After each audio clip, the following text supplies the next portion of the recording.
Jill here? No, I don't know where she is. We had a little misunderstanding. I need to talk to her. Well, I told you she's not here. Don't you get it? My sister doesn't want any part of you.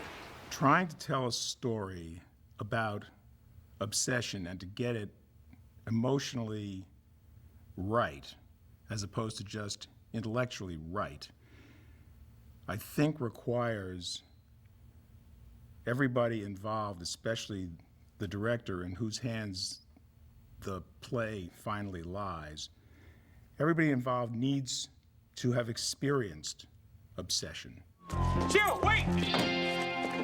No, get away! Jill, please, I just want to talk. Jill!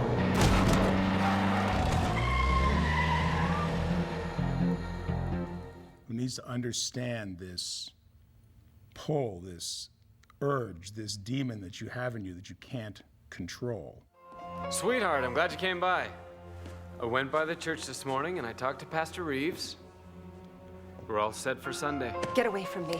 Hey, David, what's up, man? It's wedding jitters. I had them myself. I think it did explore the psychology of a stalker. I think from a somewhat uncomfortable point of view, in that it was from the point of view of the stalker.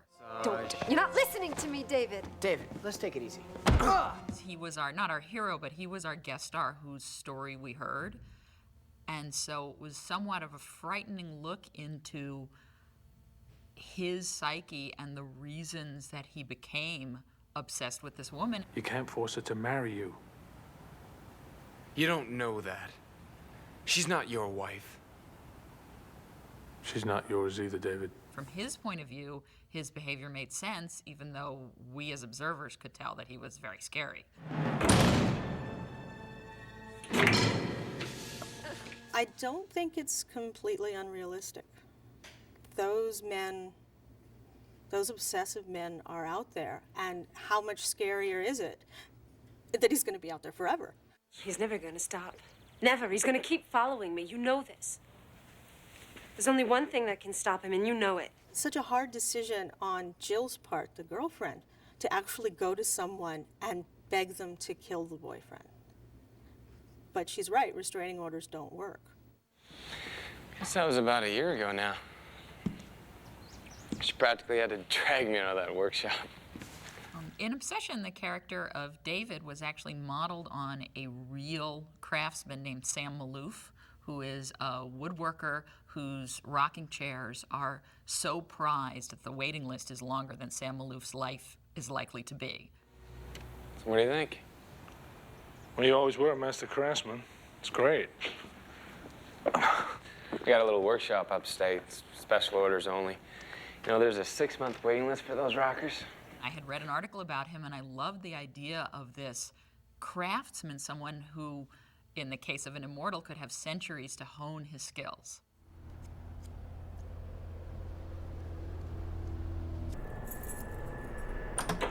It wasn't as large a part of the script as it was in my original conception, but you can still see it there, that he is still a woodworker who, in theory at least, people prize his work. A real Sam Malouf rocking chair has a beauty to it that the prop we were able to get for the episode does not emulate, but...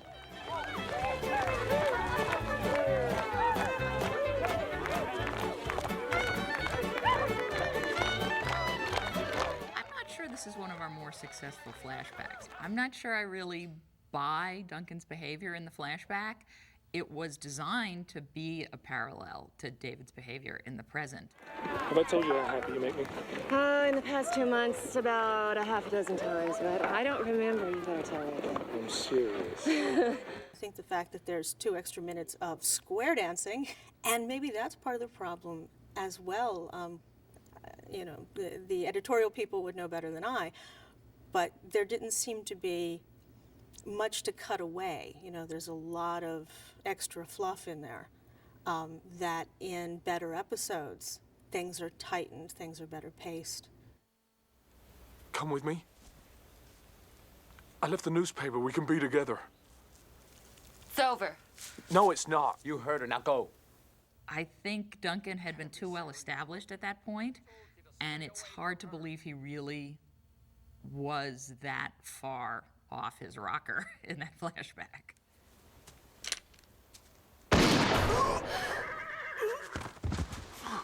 Part of the difficulty may have been that the whole emotional story was really between two guest stars. I can't help being who I am. Our guys were there to intervene, but until the very end when Duncan and David are fighting, they're not really emotionally involved or attached. We always think every script is perfect.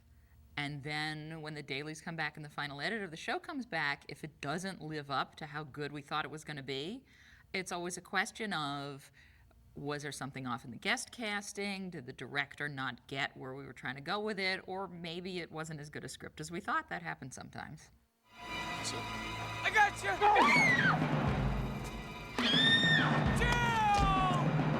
Would it have been better? Was the problem in the script? Was the problem in the casting? Who knows? Was the problem in the concept? Certainly, heaven forbid, not.